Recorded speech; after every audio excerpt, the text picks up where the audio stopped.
लंबे समय से विवादों में घिरे मामले में एक नया मोड़ आया है। राजकुमार भिकवानी तिल्दा निवासी ने जमीन प्रकरण को लेकर केशव शरण वैष्णव के ऊपर आरोप लगाया है और बताया है कि केशव शरण के द्वारा लगातार आरोप लगाया जा रहा है कि राजकुमार भिकवानी के द्वारा केशव शरण की जमीन को कूटरचना कर दस्तावेज तैयार करके केशव शरण की जमीन को बेचा गया है। केशव के द्वारा बार बार यही आरोप राजकुमार के ऊपर लगाया जा रहा है, जबकि राजकुमार का कहना है कि उसके द्वारा किसी भी जमीन में कोई कूट रचना नहीं की गई है, जिसके बाद भी उसके ऊपर आरोप लगाया जा रहा है। उनका यह आरोप निराधार है। राजकुमार ने बताया कि केशव शरण ने आश्रम व्यवहार न्यायाधीश वरिष्ठ श्रेणी रायपुर में 10 जुलाई 2023 स्थगन के लिए केस दर्ज कराया था, जिसमें उनके आवेदन को खारिज कर दिया गया था। उसमें भी स्पष्ट लिखा गया कि जो भी अभिलेख कलेक्टर शाखा द्वारा टीम गठित कर सीमांकन किया गया है, उसमें केशव शरण के द्वारा जरूरी तथ्यों को छुपाया गया है।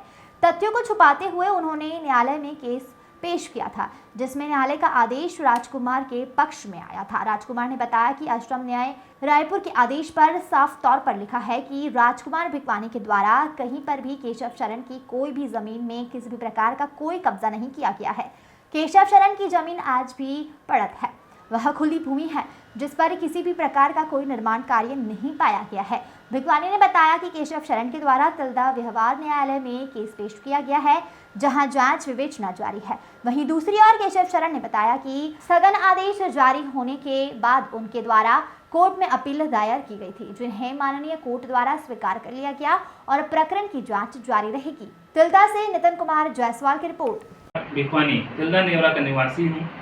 मेरे खिलाफ केशव कुमार वैष्णव द्वारा लगातार यह आरोप लगाया जाता है कि कूट रचना कर दस्तावेज तैयार करके मैंने उसकी ज़मीन को बेचा है, पर मैंने कहीं भी उसकी ज़मीन को नहीं बेचा है। मैंने रुचि अग्रवाल से 0.283 हेक्टेयर ज़मीन परचेज की थी और मैंने अपनी ज़मीन को 0.255 हेक्टेयर ज़मीन को विक्रय किया है। आज भी वर्तमान में मेरे नाम से वहाँ पे ज़मीन 0.228 हेक्टेयर ज़मीन मौजूद है। ये जो प्रकरण है काफी लंबे समय से न्यायालय में चल रहा था, अभी वर्तमान में क्या आदेश जारी हुआ है?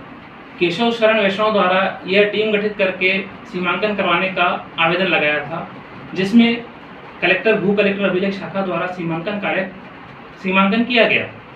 जिस सीमांकन रिपोर्ट में स्पष्ट रूप से लिखा गया है कि उसकी जमीन पड़त भूमि है और मौके पर उसकी जमीन में कोई निर्माण कार्य नहीं होना पाया गया और बीच में मेड़ उपस्थित दोनों के बीच में मेड़ होना विद्यमान होना पाया गया है।